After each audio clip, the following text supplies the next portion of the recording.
Pagkatapos naman, sabi niya, nakatakas siya sa garbage truck.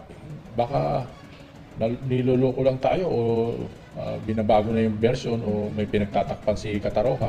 Version, no? Yung mga, kasi kadalasan daw dyan, ang ugali, pag naabutan ng mga PDL, may pera, kinukumpis ka ng mga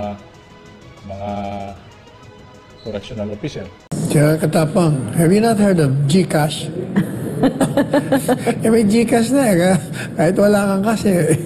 Magandang araw sa atin lahat mga kababayan po natin. Binanatan nga ni Attorney Salvador Fanelo itong si General Katapang dahil sa kanyang bagong pasikat na implement niya itong cashless system. Yung bagong sistema na hindi na kailangang humawak ng pera ng mga PDL para maiwasan itong mga illegal na transaksyon, lalo na sa kalakaran ng illegal na droga. At pinagmamayabang niya mga kababayan po natin na nilipat niya na itong 20 na mga high-end meat profiles.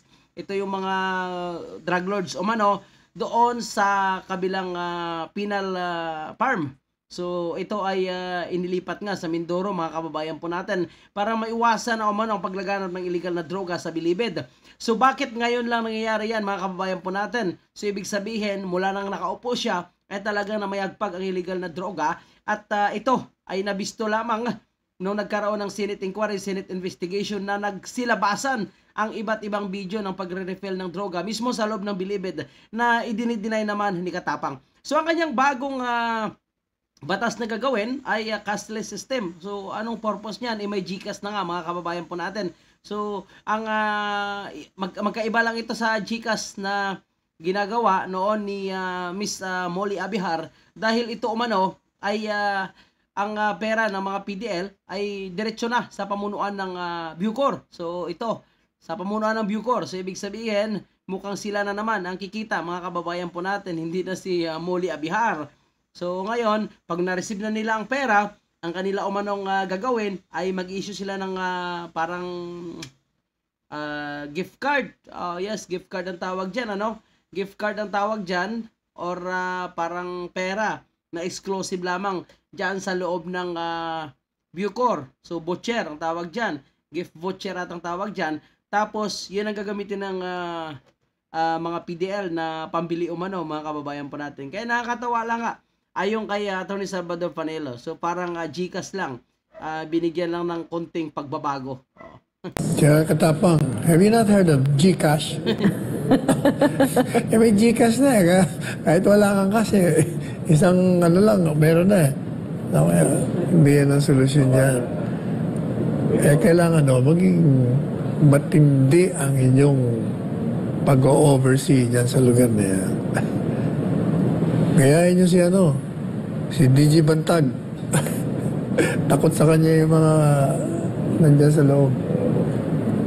So, yan nga po mga kababayan po natin ang dapat i-implement nitong ni Katapang mga kababayan po natin na dapat hindi yung cashless na yan kundi dapat talagang kanyang pamuno. So dapat matapang siya, takot sa kanya itong mga PDL. Hindi ka pwede makikipagkaibigan kagaya ng kanyang ginawa, hindi ka pwede makikipagparty na kagaya ng kanyang ginawa. So yan, Dilima 2.0 version na nakikiparty ka para makuha mo ang loob ng mga PDL. Hindi pwede. Paano kanila respetuhin kung ganyan ang iyong pakikitungo, pakikisama sa kanila? Parang magkaibigan. Hindi pwede dahil iba ang iyong posisyon. So, dapat ganon. In the name of delikadisa, dapat hindi mo gagawin yan.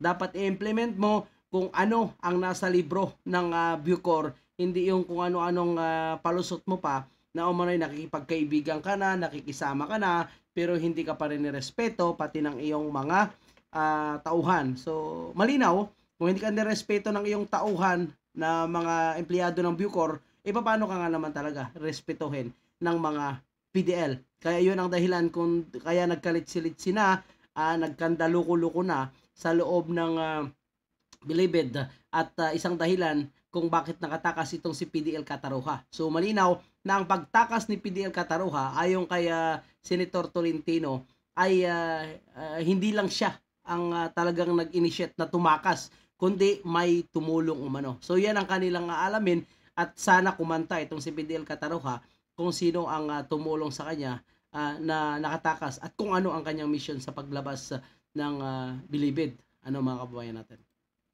nangyari sa loob. Dapat transparent. No? Parang sa PMA.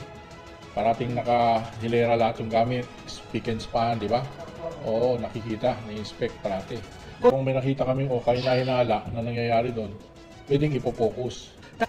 Yun, ang gusto niya naman i-implement mga kababayan po natin ay tadtarin nga ng CCTV itong pamunuan ng Bucor. Kahit tadtarin mo yan kung yung tauhan mo ay iniikot naman itong kamera ng CCTV tapos hindi ka nag-monitor, hindi ka nag-oversee, hindi ka nag-oversight.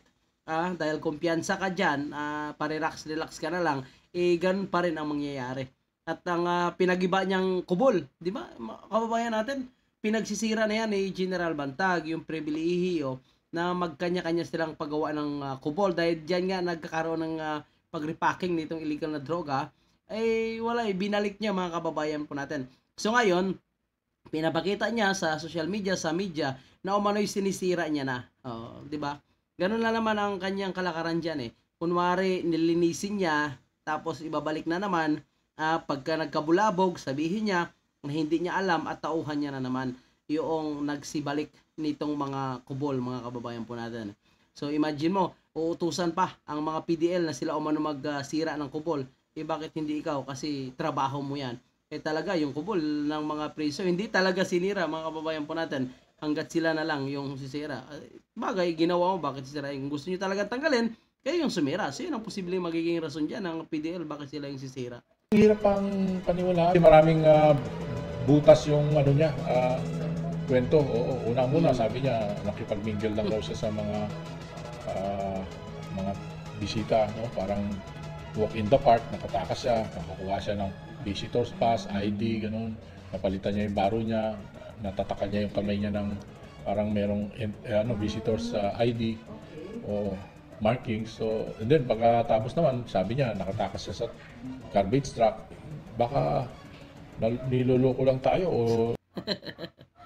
So, niloloko lang umano tayo mga kababayan po natin. So, aminado naman siya na talagang hindi totoo itong kwento ni PDL Cataroha at may kanya-kanya siyang palusot. So, sino nga ba?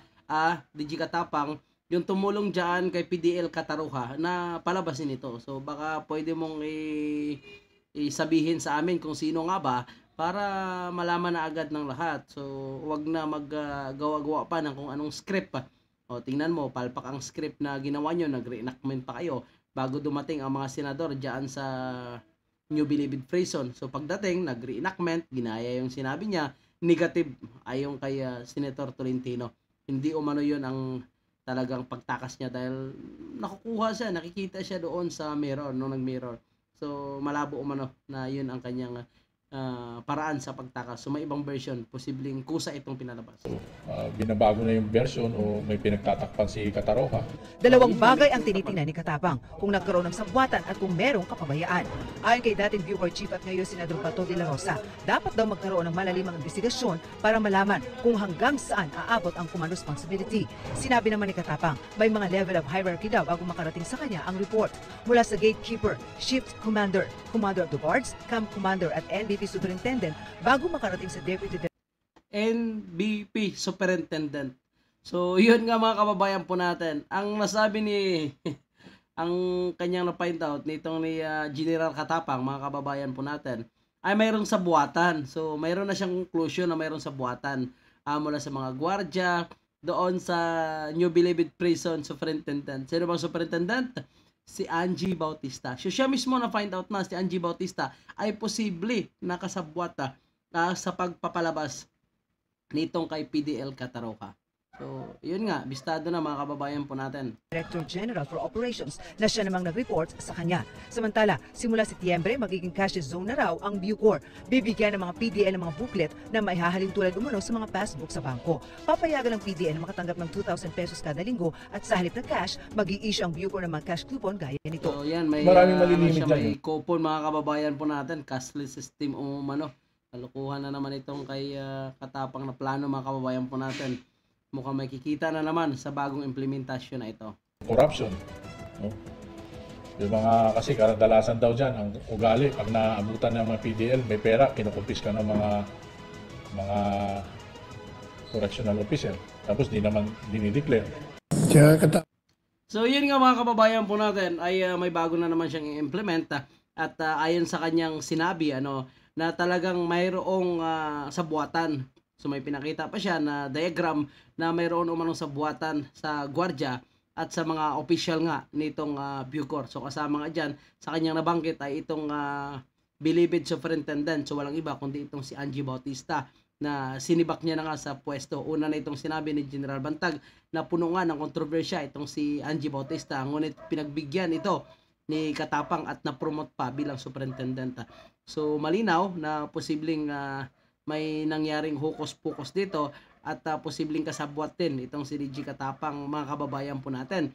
Dahil ang kanyang superintendent ang lumalabas din sa kanilang investigasyon na kasama dyan sa diagram na kanyang pinapakita na umano'y kasama sa mga nagplano sa pagpapatakas nitong kay PDL Cataroha. So malalaman natin yan at malalaman mga kababayan po natin. Kasi ang mga senador po natin, lalo na itong Senator Bato de la Rosa na galing dyan bilang naging director din ng Bucor, itong si Senator Robin Padilla na galing din mismo sa loob, at itong Senator Tolentino na talagang tinututukan at gusto niya malaman kung ano nga ba ang naging dahilan nung pagtakas ni PDL Cataroha dahil hindi umano malinaw ang kanyang kwento at walang katotohanan ang kanyang pagtakas gamit itong truck ng basura.